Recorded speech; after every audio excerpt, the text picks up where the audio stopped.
I love it. Yeah, thank you. It is no, because they changed the layout so that the comments are not on your face anymore. Exactly, exactly. There's quite a few things that they changed. Like, well, what's today? Wednesday. So this I week, have no idea. What's this year? I don't know. I don't know. 1983? What's today? Wednesday. Oh wait. I connected to my own chat. Oh my goodness. Okay, this is gonna be a mess. It's. I think actually it just reflects 2020, so it's fine. Oh yeah, you're right. How are you doing? I'm good, thank you. I'm just sorry. Oh, we're matching colors. Yes, right. Funny. I almost wore my pink how do you call that, sweater, but then I realized my last live I had a pink sweater, so Oh, okay. so I went for blue. Yeah, I just felt blue this morning, so it's all good.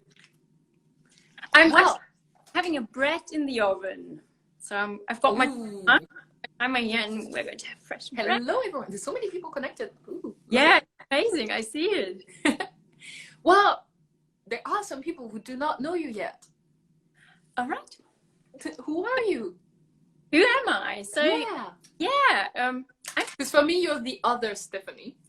Yes, right. You're working with two now. Yes, right. I'm Stephanie. I'm the face behind Us Dancers Overseas, or I should rather say probably I'm the driving force behind it. I'm not the only face behind Us Dancers Overseas. The driving force. Yeah. You're a bit like me and Ballet. It's not. It's not just you, but. Yeah, exactly. Yeah, and I used to be a dancer. I was in musical theatre. Fractured a vertebra. Ended my career early. Became a doctor.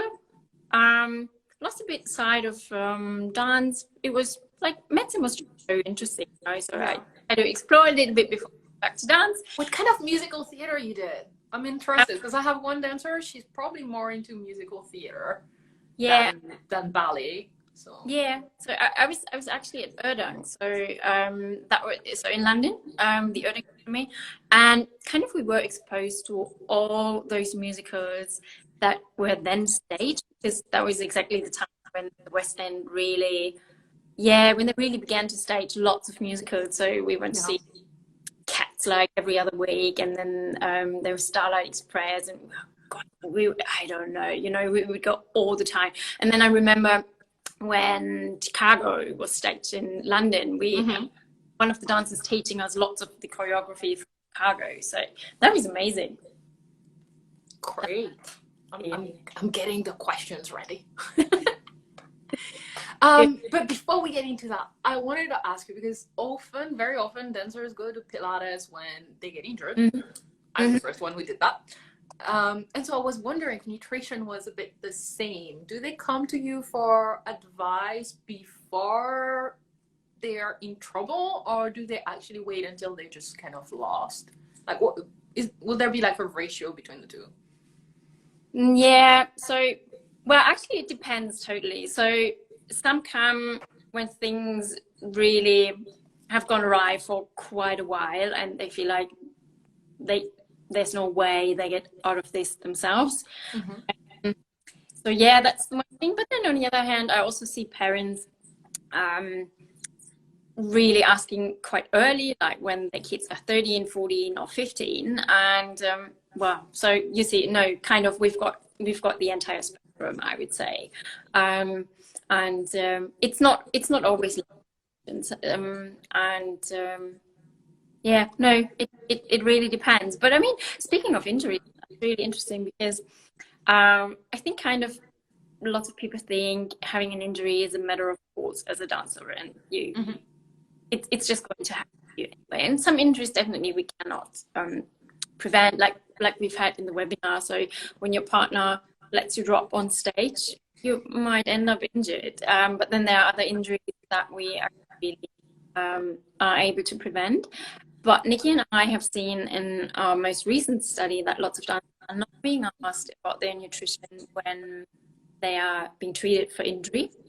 And so, yes, kind of this injury does heal then, but on the other hand, it may recur, which did happen in lots of dancers in our study, just because the association or how nutrition and injury are connected with each other is just not being looked at. So yeah, it's a very good point you make, because nutrition and health in general. I had a friend, she had a fracture that didn't heal for like a year, and I had the same fracture, so I kind of see how annoying it can be.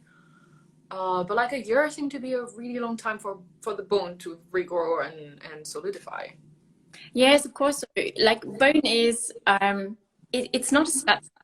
So you've got bone turnover all the time. It's just adjusting to what you're doing. And there's always a little bit of a breakdown, but then also build up again at the same time. And it should be a balance. But of course, this can get out of balance, particularly under fueling, for example. So then, of course, you can imagine it just takes a lot longer to heal. Yeah, but a year seemed like a lot. Yeah, it's a lot, but well, yeah, it's not a static tissue, and it needs to be nourished. And if it's not nourished well, then Maybe, yeah. So it's a very good point. We probably need to look at that as well to avoid certain injuries, because I've also heard of some stress fracture or people getting like a foot fracture just walking down the stairs, and I'm like, is that normal? No, it's not normal at all. I personally don't think it's normal to get a fracture, a sprain. Yeah, probably. You know, because if you or it goes way too far. But a fracture? No, it's not. It's really not normal. So except from you've got a diagnosed bone disorder where you have a bone, so then that would be kind of normal. But on the other hand, no, it really shouldn't happen, because your bones should be strong enough to carry you around all day, and walking stairs is harder, you know what it is, yeah. you do every day. So if that is the case, then we should really look like, is this bone kind of weak? Why is it weak? Weak in the sense of it can't sustain or whatever impact that happened. Yeah. Why does it fracture? The stress fractures are extremely common in dancers, but that still doesn't mean they're normal. So common just means they happen quite lots of dancers have more than one during their active. Common doesn't mean that we have to live with it. No. One thing that I loved during the webinar you did with Nikki was you talked a lot about all kind of nutrients that we need, and a deficiency that we see a lot in dancers is vitamin D, because we spend a lot of time in studios anyway.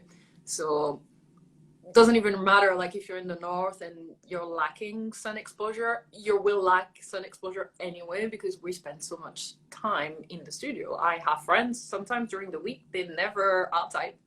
It's studio morning to evening, and then studio and theater. And I was recently told by some of my students that they were lacking vitamin D by a lot.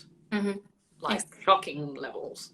Yes, absolutely. And it even, when we are looking at vitamin D levels, then we always look at general population. We read this everywhere in the Northern Hemisphere. It's winter right now. Everyone is told to just supplement.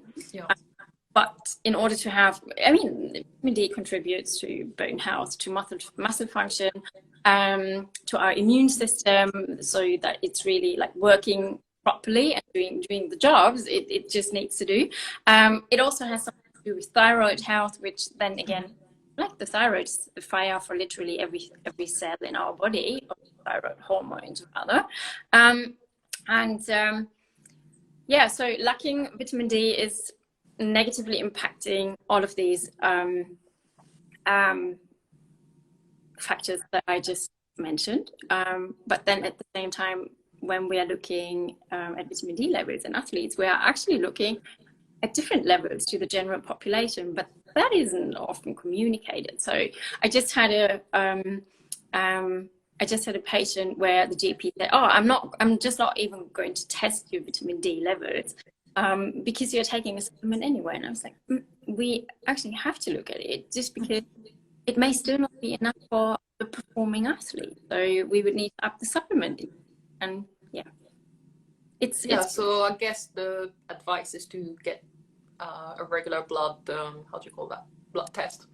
Blood test to check once a year, and there are reasons why you should have more than once per year, a blood test more than once per year. So you might have had, or you may be a recovery from iron deficiency or vitamin D deficiency. So that makes sense to do that more often. But the thing is, I think we can say in general that very often we take the cutoffs, or we take like guidelines or recommendations for general population, and then we think that applies to dancers, where actually in order to be a really healthy dancer, you would need a different cutoff or a different recommendation. Yeah. We really need to communicate this more, I guess. So the second advice is to find a doctor who understands the needs of a dancer or an athlete in general. Oh, for sure. Oh, for sure. Yeah, absolutely. Yeah, I remember when I broke my foot, I was lucky enough to have a physiotherapist who was also a professional athlete. She was a rugby player, but which has nothing to do with ballet. But I know that she had enough understanding of the level of effort that I'm gonna have to make, how much my foot is gonna be challenged, what kind of rehabilitation I needed to be able to do that, because I wasn't going to go just walking around and just running to catch the bus wouldn't be the only thing I would do in the day. Yeah, absolutely. I learned this last year when I was in round table, that in some countries, so that was Germany then back last year, dancers are considered the same as office worker with 9 to 5 office job, and they would get the same rehab, which left me just, I don't know, at a loss for words, I would say. Same thing here in France. I remember Katie was saying when I don't remember, she had a foot injury, and yeah, she had the exact same number of days that she was off. Ooh. And which was something like 2 weeks or 3 weeks. Like, of course, she's not going to be dancing professionally again after 3 weeks of a foot injury. Surgery, actually, foot surgery. My goodness, yeah. And that was like back in the days where we usually like cut like a huge, big scar in your foot to get to that little tiny thing.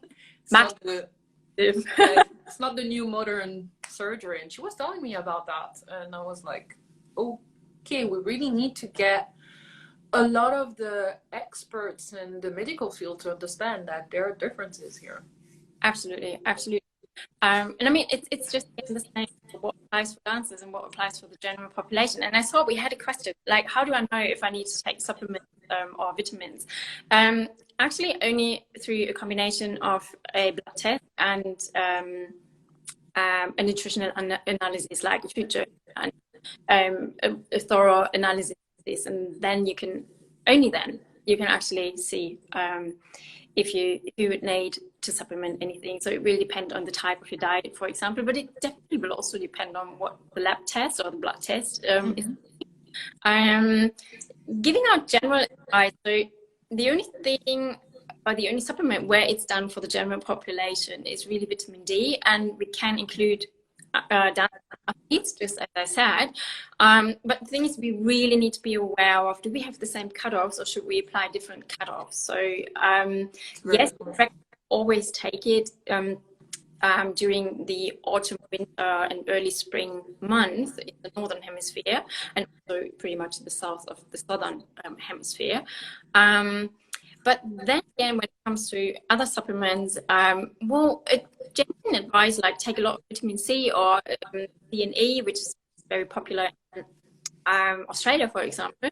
This is, it's probably well meant, but it can actually mean that you are not adapting well to your training, because these two in high doses can give your adaptation to training. So I would recommend to really look at it for you individually, because otherwise you may actually do more harm than good, or not do anything at all, have no benefit, neither positive and also no negative effects of it. So then it's a waste of money somehow. There's a lot of question. Is it the same to get nutrients and vitamins from food and to get it from supplement? Would it always be the same, or is it different? It totally depends on your diet. You're notoriously eating not enough, then a supplement may actually really help a lot. But if you're eating enough and you're having an energy balance already, then switches to the diet may absolutely do the trick. So again, it depends. It would depend. We always have a food first approach. But if someone is having, or let's say it's struggling with their relationship with food, then for a while a supplement may actually do. Oh, I have an interesting question here. Okay. How do you know if what you're eating is too much and can be counterproductive for your goals? If you go to sleep for like an hour after eating, that's how I know. Yeah, so if you're eating too much, you would probably notice changes in your body composition, in your physique. You might find exercise probably a lot harder. You may notice that your clothes that you used to wear don't fit anymore. But again, it's rather individual. So where did you start actually? What's your definition of too much? And is it really too much, or does it feel like too much? And are you actually hitting exactly energy balance every single day, which would be amazing, because this is, let's say, the absolute basis for dancer fitness and health. And yeah, again, I would say it needs to be looked at individually. So if you're noticing that your body is changing in a way that is hindering your training, then it might be too much. But again, I would really... But as we've seen in the webinar, it might also be not enough. More often than not, it's not enough. This is why I'm... It's a really hard question, because I know that, I mean, I've been in this position, and you want a definite answer, like, how do I know? And it's really hard for us to be in a position where we say, we can't really tell you that. You really... Because it's individual, you know. Also, these claims, I mean, of course, they do give some sort of generic advice, but claims like, as a dancer, you should eat. Well, it totally depends on your schedule, on your age, on your gender, on other activities that you're doing. Are you walking the dog 2 hours a day on top, or are you cycling to the theater 5 minutes, or, you know, so many factors that actually determine how much you need. So what could we advise to Katja? To see someone? Yeah, honestly, I know it's always the same argument, kind of, it's an investment. But if you do it early, and early what your individual needs are, then you don't need as much, and also it's an investment for life. There is really, I mean, we're trying to build up platform. We're trying to build up a platform. I'm trying to build up a platform where we can really like drop lots of advice that is specific for dancers or for performing athletes. But some things are so individual that even the most generic advice, or no, not the most generic, but maybe the most detailed generic advice, so that's better to say, probably won't really hit the numbers that you need. So, but that also makes the investment less expensive in a way, because we're sharing so much information with you guys that you can start to build your own understanding of what we're talking about. And so then if you have to come for individual coaching, whether it's with you, Stephanie, the other Stephanie, me, or anyone else, actually, because whoever is good for you, you would have to spend less coaching session probably with that person, you know, and it will be very individual. And also, most importantly, you'll understand why you're being told this. Yes, absolutely. I mean, really, as you said, it's an investment for life. Yeah, absolutely. And the earlier you start learning it, I mean, not only your health will be better, you will have less wobbles, no matter the environment where you are. But it's also, you'll be a bit more immune to all these, you know, messages that we're getting everywhere, like on studio and on social media and so on. So it will just not, you know, you won't be so impressed. I would say you won't be so impressed. It's just like, oh well, I learned that last year already. That's fine. They're saying this every year, but it's not true. I know this. So yeah, knowledge is power, probably. It's building critical thinking. so that, you know, you don't jump on the next fad because you've just been told. Exactly. Let's go and eat broccolis all day. And you'll be able to make informed choices, which I find is when I see in dancers that they have reached the stage where they can really make informed choices that are best for them, and they are not impressed by what's going on around them and divert the messages that they're getting. That is some sort of freedom they never thought they would have. True. Yeah. So what is it? Why I'm hungry on my rest days? Is that sign I should eat more, or should I ignore it? You should never ignore it if you are hungry. So the thing is, I mean, lots of times will always come with this question like, oh, and then I'm going to binge. So there's a difference between a restriction and binge cycle and just being hungry. So if you figure out that you are hungry, and this is not, you're not turning to food because it's a coping mechanism, and you don't have any other coping skills in, for example, a situation. Yeah. So if you can say that's not the case. So let's just like, I'm sitting here kind of relaxed, but I'm noticing I'm really hungry, then actually you should go for it, because our bodies are extremely smart. They're really extremely smart, and there are next to no situations where they are signaling the wrong thing. I mean, I know how hard is this. You're having a rest day, you're sitting on the sofa, you are already struggling to rest because kind of you feel like everyone around you is posting something. Yes, and posting about their news work hard, and you know, so you're sitting there and you're like, I'm hungry, but just situation. I'm not doing anything to it. I had a patient and she was like, well, on Sundays, rest day, I always feel like I need a second breakfast, but that's totally ridiculous. And I was like, well, actually, why is that ridiculous? And then she was really struggling to find an answer. And I was like, no, you know, your body is preparing. Rest days, it's hard enough, you know, it's hard enough to communicate and say rest days are needed, because actually the real adaptation training takes place while we are sleeping and while we are, because this is really when everything like falls into place, literally. So if you're hungry, that is a sign that there's lots going on in your body, and kind of these processes need some fuel. Yeah, I also think we tend to forget that the body doesn't think in terms of midnight to midnight. Yeah. And it took me some time to realize that, but it's not like you're eating for that period of time and then there's a cut-off date and it restarts to zero. No. And exactly. You're using the term fuel a lot, and I think a car can help people understand that. If you fuel your tank and then you do like, I don't know how many kilometers or miles, then the tank is half empty.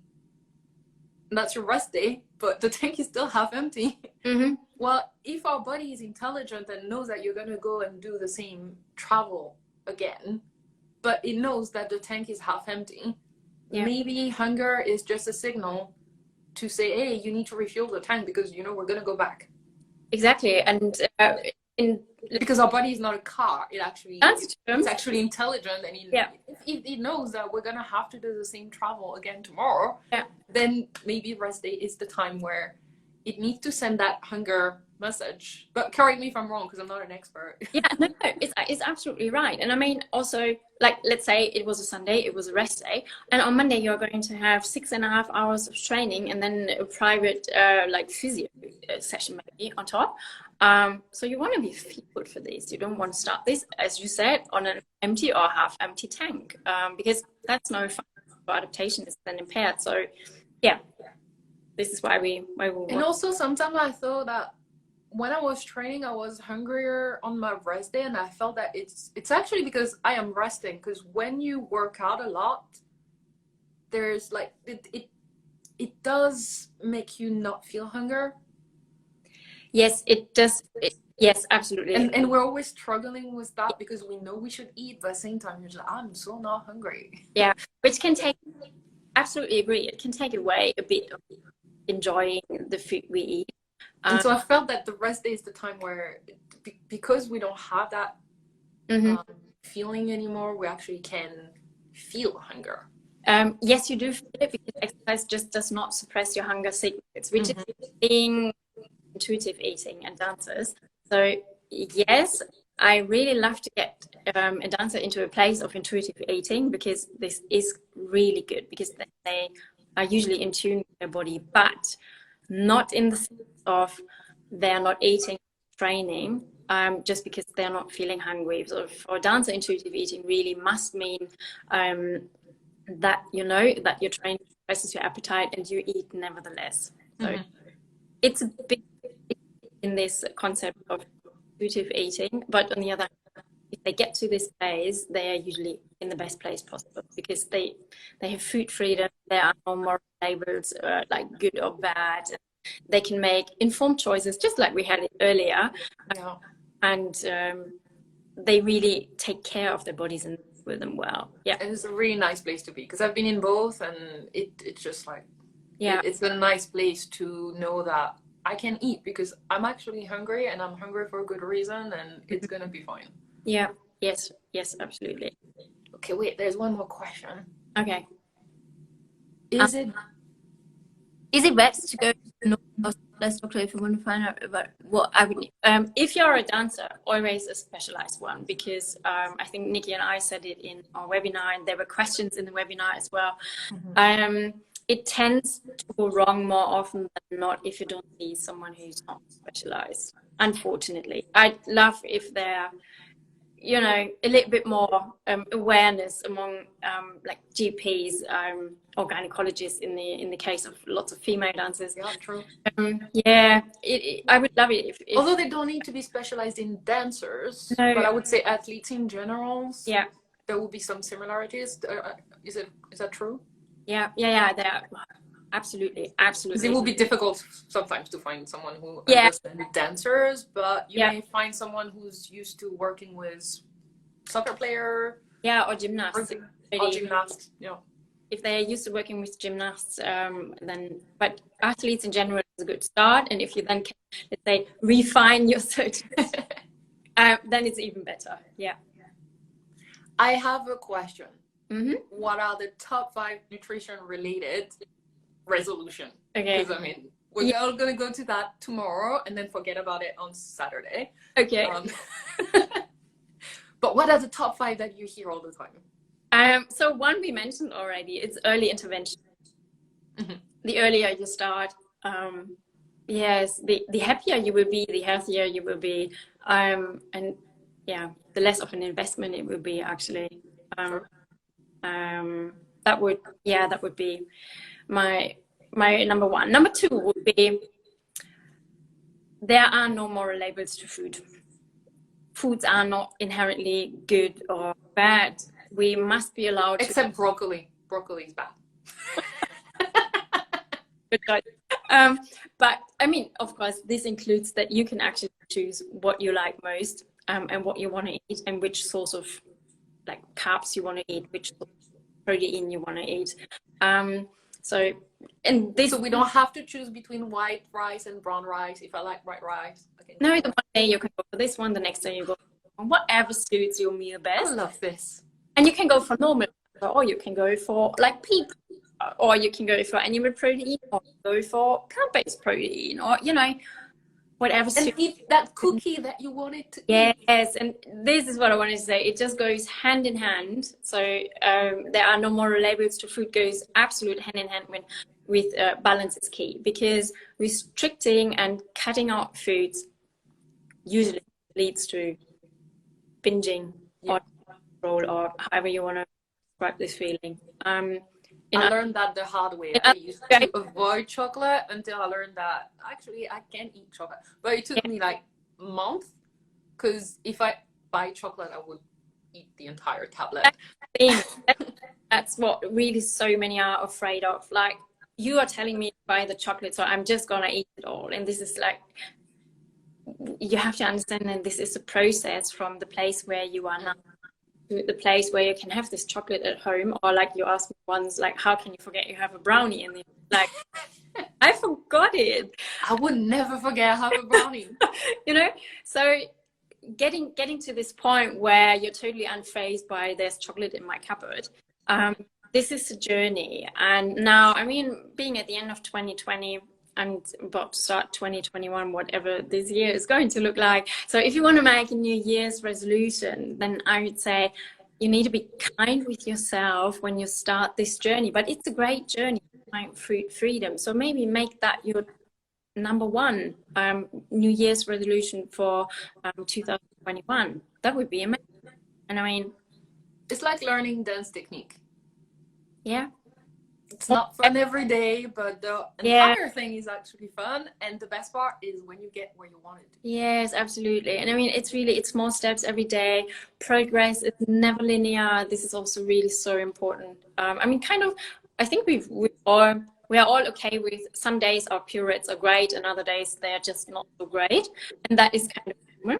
So this is like progress, regress, or a bit like chapter maybe. Yeah. So it's a step forward, step backward, and but it's the same with nutrition. So unfortunately, I mean, I really avoid social media, except from like chatting with you at the moment. But I'm really avoiding social media at the moment because you get these messages everywhere, like you've got to change your life on, what's the first Friday, huh? Yeah. Life on Friday. And if you're not managing to like completely overhaul your lifestyle, then you are a failure. And it's like, well, that is so overwhelming. For messy. I am sorry to tell you guys, but Friday will be exactly like Thursday, except that you're gonna have to start writing 2021. And we all make that mistakes for like a month.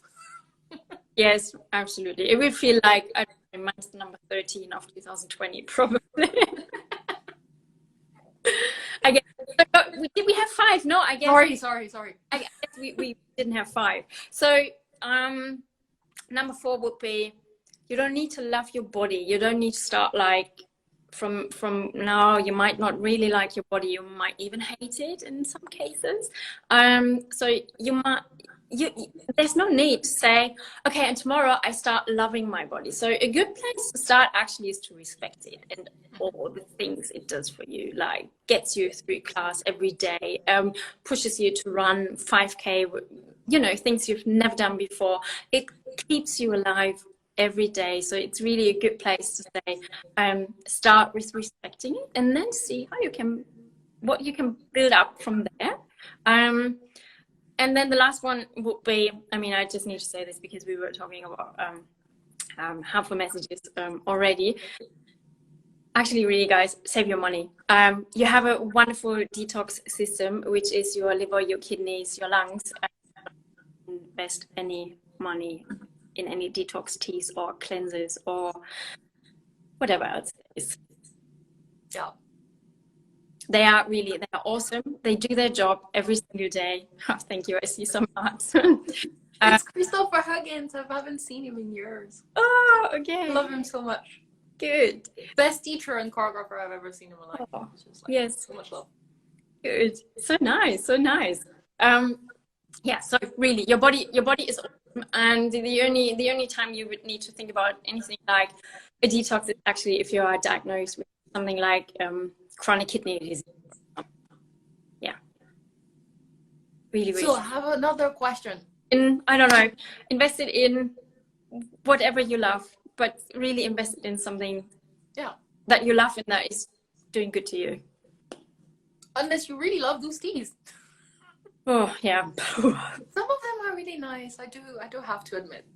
But I buy them just because I like the taste. Okay. Like Red Bull. I am sorry. I love Red Bull. Okay. Oh, I absolutely don't. Belly makes me sick, but I just love it. You know, food freedom. Exactly, you know. You like what's fueling you well, and there are some basic principles that are really really basic principles, like carbohydrates. The body's preferred fuel for dance. We need protein to build up muscle again, and these things. But wherever you or whatever form your carbs are going to have, or getting your protein from, that depends. Totally, it's your choice. Yeah. So talking about that, I have a lot of dancers that I know who went plant-based or were vegan or want to be vegan. They obviously have a lot of questions, and as you mentioned, all the information they can find are actually directed at general population. I also have, on the other hand, a lot of physiotherapists and doctors that I know who are saying, no, if you're a dancer, you can't go vegan. How to tell someone who wants to be a vegan, don't be a vegan, you know, I don't think that's the right way to manage that conversation. No. So I've heard that you were actually developing an entire challenge on plant-based eating for dancer. Can you tell us a little bit about it? Like, what kind of answers we're gonna get? How interesting? Yeah. So I set it up because Veganuary is going to be probably the biggest thing ever in 2021, and while it is great for environmental reasons and also, again, talking about the general population, health of the general population, it will do so much good for them. But we really have to have a very honest and, let's say, detailed discussion about how do you do this as a dancer. So there's lots of things you just need to look into. It's not only that you can swap animal protein, for example, for plant-based protein. You also need to know that these plant-based proteins may be lacking some essential amino acids, which you actually need to build new proteins, to build new muscle, and then in turn, it just means you need this to adapt to your training. And if you are missing out on these building blocks, because an amino acid is a building block of protein, if you're missing out on some, your muscle will have lower quality than it actually could have if you knew how to combine plant-based protein. And then just something very general, I see a lot in dancers wanting to go more plant-based. They suddenly struggle with the volume of food they need to eat, and then under fueling, just because plants have so much volume and so fiber, and then they feel full all the time, but actually they have absolutely not managed to eat the energy they would need within a day. And then this can really be a spiral downwards. You're gonna help them with those kind of questions and how to resolve that. Sorry, so you're gonna help on how to understand, how to adjust. Yeah, absolutely. And also just to know, like, I want to cut out an animal food. So what is actually in the animal food, and what am I going to miss out if I eat like alternative product? Like, let's just milk. So I don't want to drink milk anymore, but now I want to have a plant-based milk. And then I see lots of dancers going for like, oh, I love my coffee with almond milk. I love my granola with almond milk, which is fine. And then they usually go as far as saying like, oh, look, and this product that I found is organic, which I know it sounds amazing. It really sounds amazing. But then again, it's not fortified. What does fortified mean? Fortified means there is some added calcium, because organic almond milk does not have any calcium at all, and neither does it have oat milk or macadamia milk or whatever plant-based alternative we have. So all of these things we'll be discussing in the webinar, and lots of other things like, why do I feel so tired now that I've gone based? Shouldn't I actually feel a lot like more alert and just a lot better and lighter and everything? And this doesn't happen in everyone, which is because lots of them have actually no idea why they are suddenly not absorbing iron so well anymore, and why they are sliding into an iron deficiency. And so all these things, just to really so it's like lots of information to actually be better informed and know if and how you want to make that change, and also avoid all those problems if you make that change. Because I also know a lot of dancers who are they don't really want to go vegan 100%. They just want to, as you say, cut on meat and adjust and have a more balanced diet that is more sometimes not just even for environmental reason, it's also for their own health, that they feel that it's better. So you're gonna also explain the things so that they can make better informed decisions. That's a good keyword, because I mean, we all know that when or that a lot of, particularly the vegetarian and vegan world, they love coconut oil, for example, but coconut oil is such a highly saturated oil, just such a highly saturated fat, that actually we should be talking about the effects of this kind of fat on the body, because I know it's totally hyped, but we really should look into what is it doing to the body. And I mean, this is one of the very few things where dancers are really just like the general population. We should try and reduce our intake of saturated fats as much as possible. It doesn't mean we need to cut them out, but we should reduce them. And it's a typical mistake lots of dancers going plant-based are doing, just adding coconut oil to literally everything. And then suddenly it's like, well, we should talk about some negative health effects of this saturated. Those are very important information. I remember it's like when you start eating protein bars and you actually don't know what you're eating. You think it's protein, it's amazing, but actually no. Yeah, but it doesn't mean they're all bad, and it doesn't mean you need to completely avoid it. So what I really love with what you do is you're giving us enough information so that we can just make our decision. Do I drink it once a day, once every 3 days? Do I do a mix? And eat or drink it because there's so many reasons to go plant-based. So. I mean, it is amazing. But some will also figure out that actually they thought they can go completely vegan, and then they're like, oh, well, I'm struggling with my adaptation to training. I feel weaker than before, so maybe I want to reintroduce some milk or maybe some fish, or just in order to have some other form of protein where I'm stronger. It does happen. And I mean, also, just because it's now January and saying we go and be part of Veganuary, it doesn't mean that if you're figuring out it's not working for you, that you are a failure. Absolutely not. There are so many nuances to how we are eating. So many nuances. But the thing is always, whatever you're going to add or cut out, you need to be informed to make good choices. So those that support your health, your well-being, your performance. So when does it start? It starts on, I'm so bad with the days of the week at the moment. I think it's second. It's terrible. So it's Saturday. It's Saturday. Yeah. Okay, and how long does it last?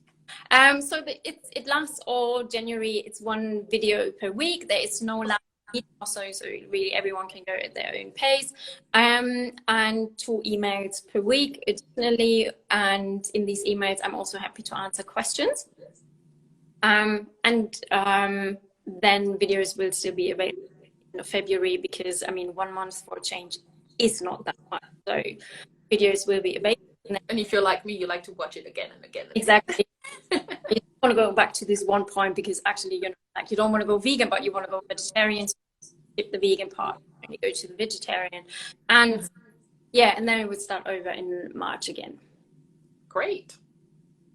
I hope it helps really to, let's say, support, and I think it will be really helpful, because there's so many questions, and I know how you work. I know that you already understand what other questions we're going to be asked. So I think it's very good that you do initiatives like that are helping other people make informed decisions instead of telling them do this and do that. Which I know sometimes is easier to get, like we want a ready answer, but there is no one size fits all. So from our side, it wouldn't be right to do this. No. I wouldn't. I actually refuse to do things like just writing a meal plan. So I don't do that. But sometimes it's hard to understand it when we're younger.